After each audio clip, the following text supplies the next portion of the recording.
Hey everybody, welcome back to my channel, it's Taste of Abundance Nation, and today I am on my way to Phoenix. My mom has always wanted to go to the Grand Canyon, and so now we're headed there. And so I wanted to just share with you a few things I keep in my bag that I travel with to make sure I stay spiritually aligned. It's so important that when you travel, you stay spiritually aligned. Sorry guys, it's a little loud. Let's make this real. You know how I like to do my videos. But it's really important to stay spiritually grounded and sound when you travel, because traveling is an opportunity to expand. So these are just a couple of things that I carry with me.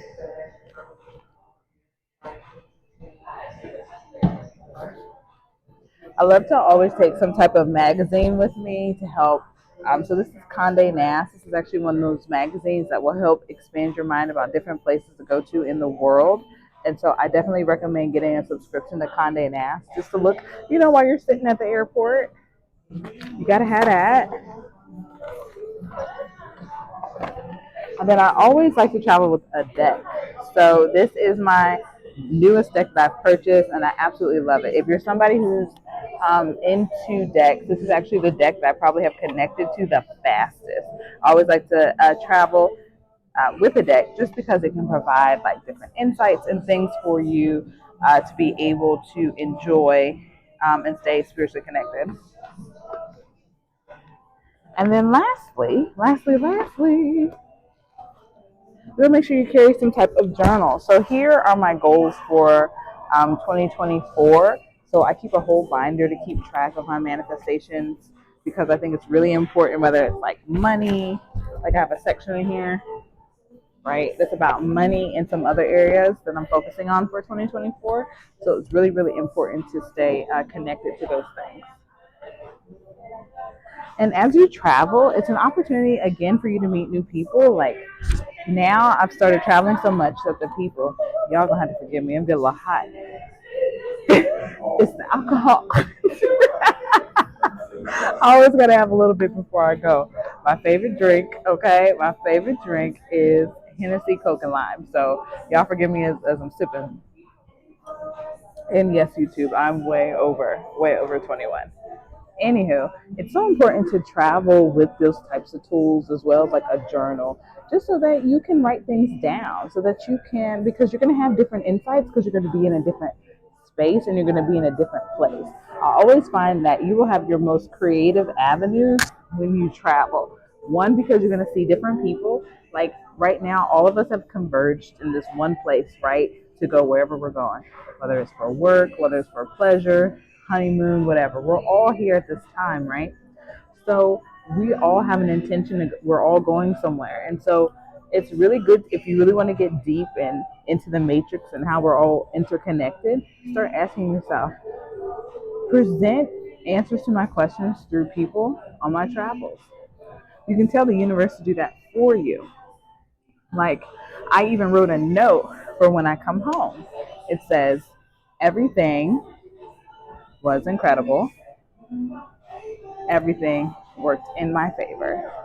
So when I come home, I'm going to see that. And I read it before I left and I touched it and I said, yep, when I come back, everything worked in my favor. Everything worked out for me. And so that's really what you want to do as you travel. Use it to your advantage. You get to go and be somebody else. This is a perfect opportunity for you to practice your self-concept. Nobody's going to know me in Phoenix. Nobody's going to know who I am. Nobody's going to know what I'm doing. I can be a totally new person, because the odds of me seeing those people again with the 7 billion people in the world is 1 in 7 billion at the minimum. If you really think about it, right? That's going to be the probability of me seeing that person again. So as you travel, allow that time for you to practice on your self-concept. So I'm going to Phoenix as an entrepreneur, ed tech boss, who helps people manifest money so that they can live their best lives. And that's exactly what I'm going to say, because that's who I am. And it's perfect to practice with strangers because, again, you're not going to see them again. It's low effort, low input. When you're with strangers, like, who gives a fuck? Excuse my language, but who cares? Who cares? So as you're going on your trips, whether it's for work, pleasure, I don't care if you just go down the street to a new Airbnb. Assume the person that you want to be. Be that person. Be that person. Be that person. Guys, it's so hot. I don't know what made me think I was going to take a silk press with me. Y'all, it's so hot in this airport. It's hot, baby. They still got the heat on. They still got the heat on, baby. So you know what I did? Because my self concept is at least a silk press lasts one day.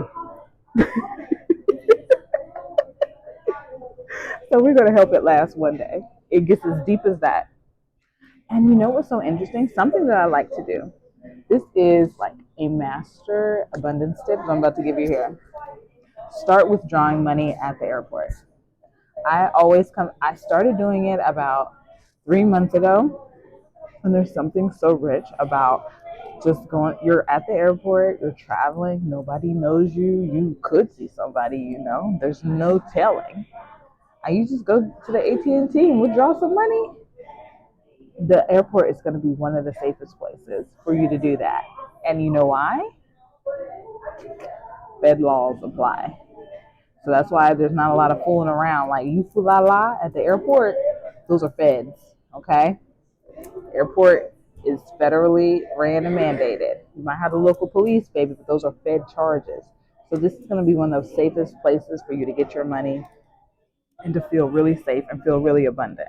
Like, now don't get so comfortable that you leave all your stuff around. But I'm talking, look, with me and my wallet on the table. Don't get that comfortable. But just relax and enjoy. Excuse me, sis. Then my girls are in the middle of the store. I've started traveling so much now. I know everybody at the bar. I always gotta have a drink and have a drink if you drink. If you don't, order a mocktail. You never know who you might meet at the bar. I've seen people. The bar is where everybody is the same. Okay, I have seen people in this exact bar just to the left of me, about a couple seats down. This man had on a t-shirt, some Wrangler jeans, and just the nicest person. Do you know when it came time for him to pay his tab, he put out his wallet. It was a wad of hundreds, and it reinforced in my subconscious because what I'm asking for now is that I see wealth in different ways. That wealth doesn't have to equal a luxury something. If I would have looked at that man, I never would have thought like, oh my God, this man's about to pull out $2,000 or $3,000 out of his pocket to pay his tab. And yeah, he just threw 100 down. But I was like, and do you know what it said to me? It said to me that anything and everything is possible. Wealth can look like me too. That means that I want people to assume that it could be me too. So as you travel, allow those things. Oh, this is a good song. Let's stick together. All right, y'all. YouTube, don't jam me for the video. I love you guys. I'll see you guys next time. Bye.